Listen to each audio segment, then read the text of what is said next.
This is ZNS Total Sports, brought to you by Fourth Terrace Diagnostic Center.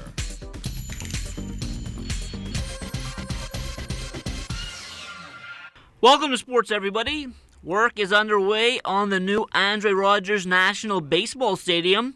A press conference was held today, and architect Mike Forster gave an update. We are actually ahead of schedule. The foundation works out of the ground 100%, and the construction columns of the stadium, you expect to see them erected as early as next week.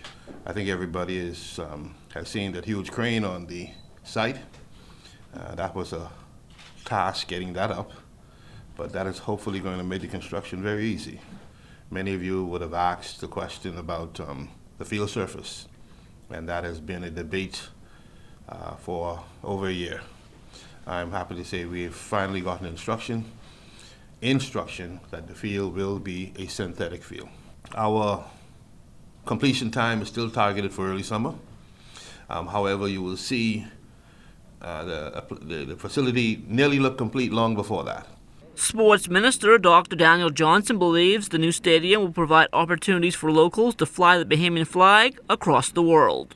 This summer we had 9 Bahamians play international baseball, not for the Bahamas, but for the United Kingdom. And for people like my father and some of the fathers around this room, look at they be rolling over in their grave. We didn't come this far to send our kids to play for another country.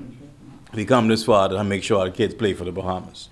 And so we're now in a position that will never happen again. We'll be able to stage our stuff here, get a national team practicing. We have 225 young men playing baseball in the Bahamas and in the United States who got Bahamian passports. Baseball will be in the Tokyo Olympics.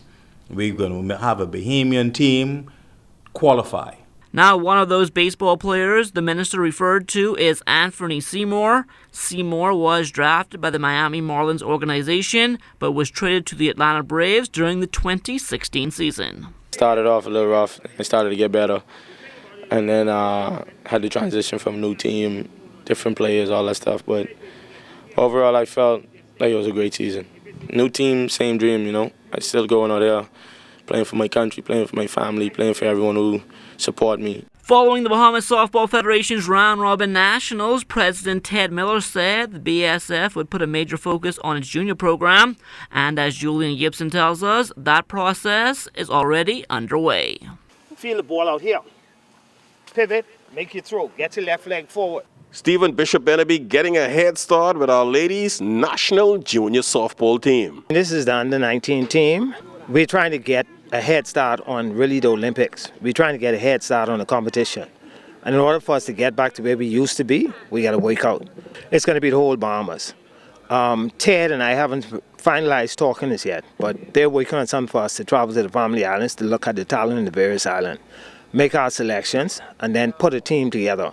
What we're going to try to do is see if we can get 2 teams together, because what we'd like to do is showcase them whenever the Austin Nodes tournament comes up. We'd like for them to be ready. We'd also like to get them ready because, softball starts early in the U.S. next year. We have a lot of teams playing in Florida. We'd like to take the opportunity to carry our teams over there to get them competitively sharp. If we could get something work out with Bahamas here, then we'll be well on the way. But we have to have competition. There's also some competition within the Caribbean. We'd like to go to those places also. Now, Bishop believes there is talent on the team. You just need to work harder with the young ladies. Most of the young girls, they have the ability, they have the talent, but they don't have the know-it-all of softball. So what we're trying to do now is bring them out here in a formal setting and teach them the game as it should be played. We have a lot of girls who can go through the motion, but where to go with the ball, what to do with the ball, when I should do this or not, they're not ready as yet. And he might be the bishop, but he needs everybody on board to support our ladies program. Richard is going to assist us with the pitching. And we have Carl Roll, who helps out with us at JBLN. We have Shane Albury. We haven't completed our coaching rosters yet. We're still looking for guys to volunteer and to find out exactly where they are as far as getting a program like this together.